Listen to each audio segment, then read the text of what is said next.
अस्सलाम वालेकुम स्टूडेंट्स, क्या हाल है आप सबके। उम्मीद है आप सब लोग ठीक होंगे। Myself professor Maimuna. Today we are going to solve problem number 9 from BRS. So let's start. Prepare a bank reconciliation statement with the help of the following information as on 31st December 2015. So balance as per cash book is given.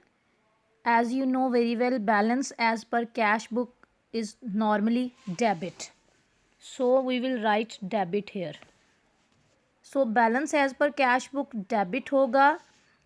Number B, profit on account credited by the bank. हमें profit मिला है जिसको bank ने credit किया है, ठीक है।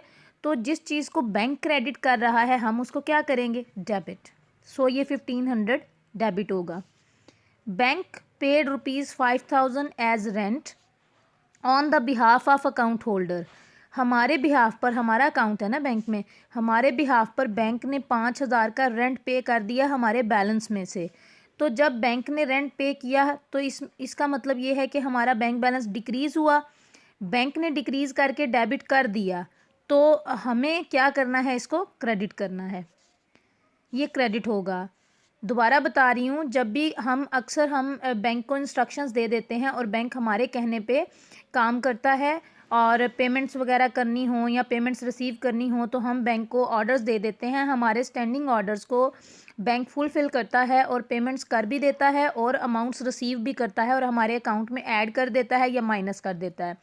अब बैंक ये काम डायरेक्टली कर रहा होता है, इसलिए बैंक की तरफ से इनमें मिस्टेक नहीं आती। मिस्टेक जब कभी भी आएगी वो हमारी साइड से आएगी, क्योंकि हमें लेट पता चलेगा। सो बैंक ने 5000 रेंट पे किया, तो जिस वक्त बैंक ने पे किया हमारा बैलेंस डिक्रीज़ हो गया। बैंक डिक्रीज़ को डेबिट करता है, तो बैंक ने तो कर दिया होगा, तो हमने डिक्रीज़ नहीं किया तो हम डिक्रीज़ करेंगे, तो ये क्रेडिट होगा। Next, bank collected dividend on shares 2500। Bank ने डिविडेंड कलेक्ट किया है। डिविडेंड बेसिकली प्रॉफिट होता है। प्रॉफिट में से एक पोर्शन जो शेयर होल्डर्स को दिया जाता है उसे डिविडेंड कहा जाता है।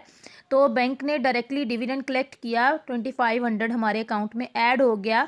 तो बैंक ने कर लिया है, इट मीन्स बैंक ने हमारा बैलेंस इंक्रीज़ कर दिया है। बैंक इंक्रीज़ करके क्रेडिट किया होगा बैंक ने, तो हमें इंक्रीज़ करना चाहिए ना, तो ये इसको हम क्या करेंगे, इसको हम डेबिट करेंगे।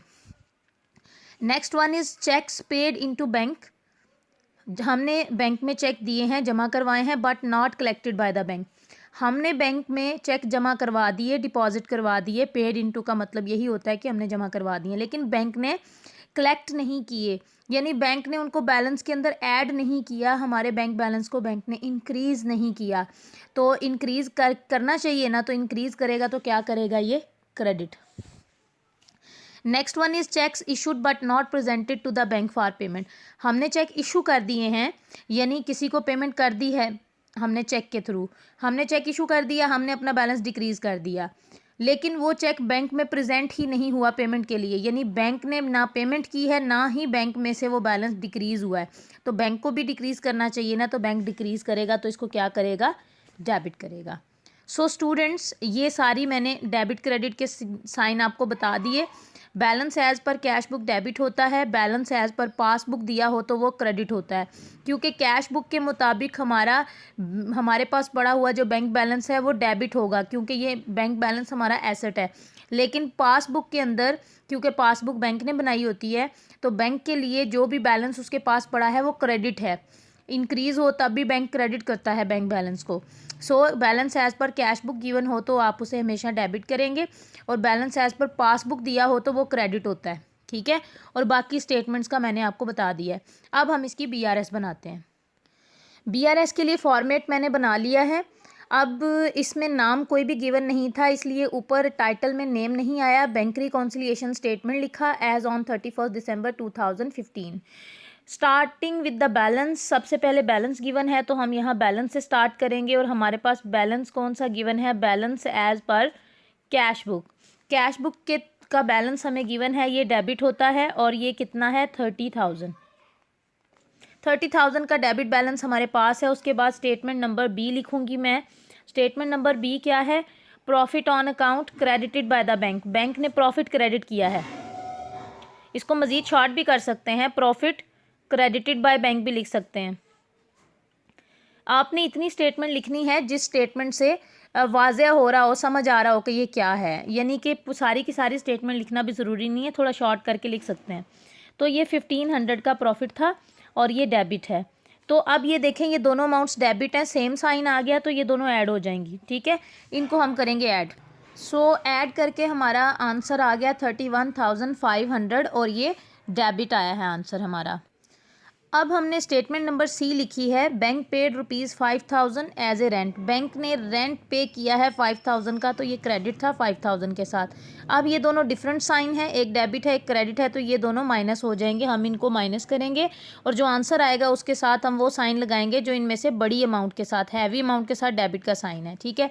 तो अब हम इनको करेंगे माइनस। माइनस करने के बाद हमारे पास आंसर आ रहा है 26,500 और बड़ी अमाउंट के साथ डेबिट का साइन था, इसलिए मैंने यहाँ पे डेबिट लगा दिया है। अब हम यहाँ पे लिखेंगे नेक्स्ट स्टेटमेंट। नेक्स्ट स्टेटमेंट मैंने लिखी number D, bank collected dividend on shares. Bank ने डिविडेंड कलेक्ट किया है, ये डेबिट होना है 2500 के साथ। अब ये दोनों एक जैसे साइन आ गए हैं, डेबिट और डेबिट दोनों ऐड हो जाएंगे। इन दोनों को अब हम प्लस करके देखेंगे क्या आ रहा है। ऐड करने के बाद हमारे पास आंसर आ रहा है 29,000 और ये डेबिट का साइन है क्योंकि दोनों के साथ ही डेबिट था, तो डेबिट ही आ गया है। अब हम इसमें लिखेंगे next statement. Next statement number E लिखी, cheques paid but not collected by the bank. हमने चेक जमा करवाए हैं लेकिन बैंक ने कलेक्ट नहीं किए, ये क्रेडिट होना है, ठीक है। नीचे वाली लाइन में भी जा सकता है, कोई मसला नहीं है। यहाँ क्रेडिट इसके सामने लास्ट लाइन के पास ही आएगा और ये इसकी अमाउंट क्या थी, ₹4,000। अब ये डेबिट और ये क्रेडिट है, इट मीन्स कि ये माइनस हो जाएगा, तो 29,000 में से हम 4,000 को कर देंगे माइनस। तो माइनस करने के बाद हमारे पास आंसर आ रहा है 25,000 और इसके साथ डेबिट का साइन है क्योंकि हैवी अमाउंट के साथ डेबिट का साइन था। अब हम इसमें नेक्स्ट स्टेटमेंट और हमारी नेक्स्ट लास्ट स्टेटमेंट है उसको लिखेंगे, उसके बाद हम आंसर की तरफ बढ़ रहे हैं। अब मैंने यहाँ पे नेक्स्ट स्टेटमेंट लिखी है, cheques issued but not presented. Cheque हमने इशू किए हैं लेकिन प्रेजेंट नहीं हुए, ये डेबिट होने थे। मैं पहले ऑलरेडी आपको बता चुकी हूँ 3,000 के साथ, तो दोनों का सेम साइन आ रहा है, तो ये दोनों ऐड हो जाएंगे। सो दोनों के साथ सेम साइन था, दोनों को ऐड किया तो 28,000 हमारे पास आंसर आ गया है और डेबिट का साइन आ गया है। हमारी BRS कंप्लीट हो चुकी है, इसके बाद और कोई न्यू स्टेटमेंट नहीं थी, तो यहीं पे क्वेश्चन वाइंड अप हो गया है। 28,000 हमारा आंसर है।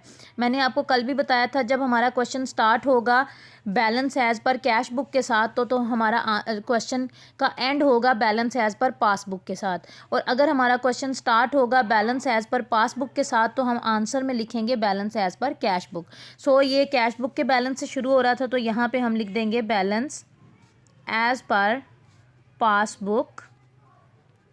और क्योंकि पासबुक बैंक बनाता है और बैंक अपोजिट चलता है, तो ये डेबिट है ना, तो हम यहाँ पे क्रेडिट लिखेंगे 28,000।